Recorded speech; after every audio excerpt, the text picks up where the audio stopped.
একই সাথে যেদিন হলো গিয়ে ভাইদেরকে ডিবি অ্যাটাক করে, ডিবি অফিসে তুলে নিয়ে যায়, আমাদেরও আসলে সেফ হাউসের দিকে যেতে হয়। একই দিনের ঘটনা আসলে ফেসবুক গ্রুপটা যখন হারায়, ওইখানে গিয়ে তো আমাদের একটা শর্ত ছিল যে কোনোভাবে ইন্টারনেট অন করা যাবে না, কিছু করা যাবে না। লাইক হলিউড মুভির ভিতরে যেরকম দেখা যায় চেজিং সিনের ভিতরে আস্তে আস্তে এসে হলো গিয়ে গাড়িগুলো এসে জড়ো হয়, এরকম একটা ব্যাপার ছিল। গ্রুপটা যখন নাই দেখি, মানে এটা আমার জন্য প্রচন্ড শকিং। সো ওয়ার সিচুয়েশন বা এই ধরনের টাফ সিচুয়েশনে কিভাবে ব্যাপারগুলো হ্যান্ডেল করতে হবে, এইটার একটা বোঝাপড়া আমাদের মাঝে তৈরি হয়েছিল। গ্রুপ হারানোর ব্যাপারটা, গ্রুপটা আমার ক্রিয়েট করা, অ্যাডমিন আমি ছিলাম। এখানের ভিতরে যেদিন ঘটনাটা ঘটে, একই সাথে আসলে এখানে দুইটা ঘটনা ঘটে।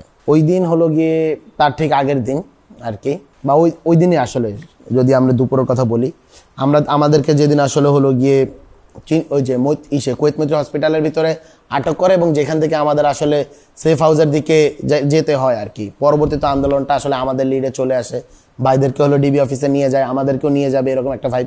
একই সাথে যেদিন হলো গিয়ে ভাইদেরকে ডিবি অ্যাটাক করে, ডিবি অফিসে তুলে নিয়ে যায়, আমাদেরও আসলে সেফ হাউসের দিকে যেতে হয়। একই দিনের ঘটনা আসলে ফেসবুক গ্রুপটা যখন হারায়, আমরা ওই সময়ের ভিতরে আসলে জানের সাথে লড়তেছিলাম একরকম, যে কোথায় যাব কি করব।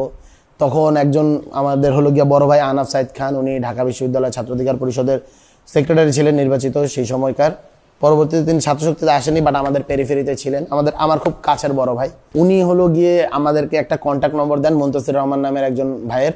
মুনতাসির ভাইকে আমি হলো গিয়ে এই ব্যাপারটা জানাই, তিনি বেশ কনসার্ন দেখান এবং তিনি একটি অ্যাম্বুলেন্সের ব্যবস্থা করেন। এবং তিনি ওই সময়, আমি নাম নিচ্ছি না সঙ্গত কারণেই, একটা ইন্টারন্যাশনাল অর্গানাইজেশনের একটা অফিসে, ওখানের ভিতরে রাতটাকে কোনো মতো আমাদের থাকার ব্যবস্থা করেন। ওইখানে গিয়ে তো আমাদের একটা শর্ত ছিল যে কোনোভাবে ইন্টারনেট অন করা যাবে না, কিছু করা যাবে না। একদম লাস্ট মোমেন্টে পরের দিন সকালবেলা আলো ফোটার সাথে সাথে আমাদের বের হয়ে যেতে হবে। ওই সময়ের ভিতরে আমাদের আসলে বেশ রিস্ক ছিল। আমরা দেখতে পাচ্ছিলাম যে আমরা যেহেতু আটক হয়ে যাই, আমাদেরকে যখন অ্যাম্বুলেন্সে বের করে আনা হয়, তখন দুটো লোক আমাদেরকে আটকায়। বাইকে ছিল একজন, ওখান থেকে বাইক থেকে নেমে আমাদের আটকায়, জিজ্ঞেস করতেছিল এখানে হান্নান, রিফাত, মাহিনকে। আমাদের সাথে আরেকজন বড় ভাই ছিলেন, ওই ভাই হলো গিয়ে আমাদেরকে বলতেছেন, উনি পুরো আমাদের জার্নিতেই আমাদের সাথে ছিলেন, গাফফার ভাই। আমরা তখন মাহিন ভাইকে একটা অসুস্থর অভিনয় করে, যেহেতু আমরা কুয়েত মৈত্রী হসপিটাল থেকে বেরোই, যা মাহিন ভাইকে অসুস্থর অভিনয় করাই, যে বলছিলাম যে আমরা এটা কেউ না, বাট স্টিল সে বলে যে ইয়েস কনফার্মড।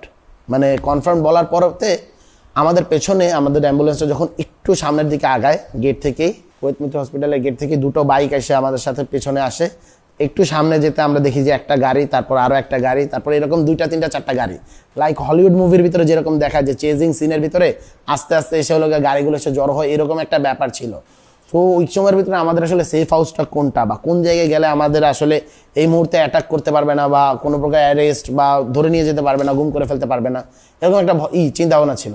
সো আমি ওই সময়ের ভিতরে ইনিশিয়ালি আমার মাথায় একটা আসে যে আমাদের গুলশান যদি আমরা ডিপ্লোমেট পাড়ার ভিতরে যাই এবং আমেরিকান এম্বাসির যে ওই রাস্তার আশেপাশে যদি দাঁড়ায়, যেহেতু ওটা সিসিটিভি দ্বারা হলো গিয়ে ওই জায়গাটা বেশ প্রোটেক্টেড, এবং ওই রকম একটা ডিপ্লোম্যাটিক জোন থেকে কাউকে অ্যারেস্ট করাটা ইন্টারন্যাশনালি হলো গিয়ে বেশ একটা ভায়োলেটিং একটা ব্যাপার। আমি নিজে যেহেতু আইআরএস স্টুডেন্ট, এই ব্যাপারগুলো আমার ভালো বোঝাপড়া ছিল, যেহেতু কোনো একটা এম্বাসি বা কিছু যখন হয়, সেটা আসলে ওই রাষ্ট্রের প্রপার্টি আকারে, ওই রাষ্ট্রের সম্পত্তি আকারে গণ্য করা হয়।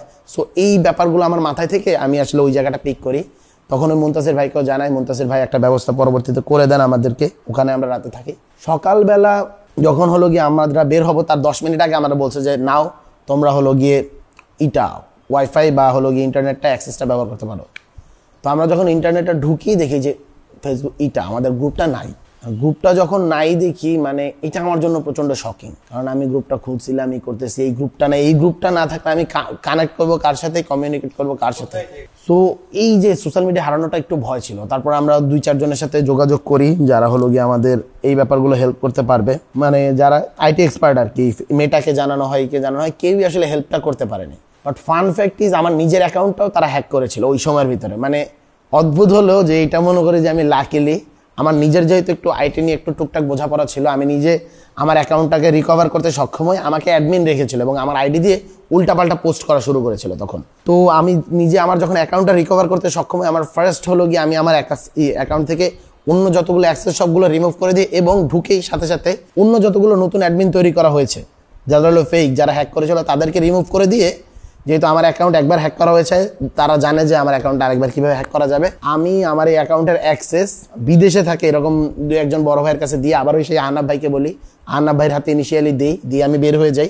আহনাব ভাই পরে বিদেশি আমাদের কিছু বড় ভাইরা ছিলেন, তাদের হাতে দিয়ে তিনিও আসলে গ্রুপ থেকে বের হয়ে যান। এই গ্রুপটা আসলে এভাবে সেফ হয়, তারপর হ্যাক করতে পারে না, পরবর্তীতে ফেসবুক গ্রুপগুলো ডাউন করে দেয় আর কি। মানে লাক ফেভার বলতে পারবো, বা ওই সময়ের ভিতরে ব্রেনটা আসলে কাজ করেছিল।